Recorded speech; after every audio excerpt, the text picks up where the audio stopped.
Hey everyone, today I'm gonna show you how to screen record cover screen on Samsung Galaxy Z Flip 7.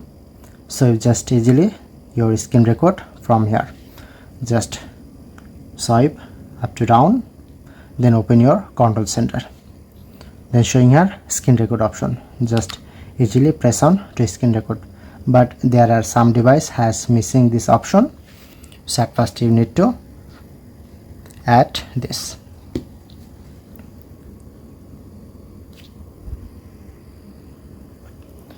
So go to your control center, click on pen option, edit, at first time remove, and follow the available button option.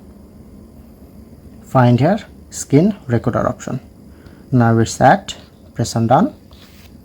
Then I'm use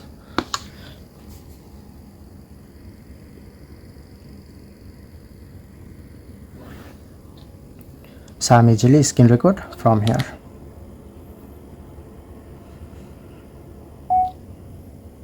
So now it's start. If you want to hide, press on. Now it's hide, and again push on and stop.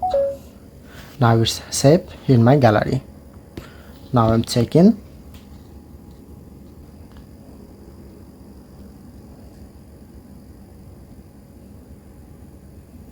So that's it.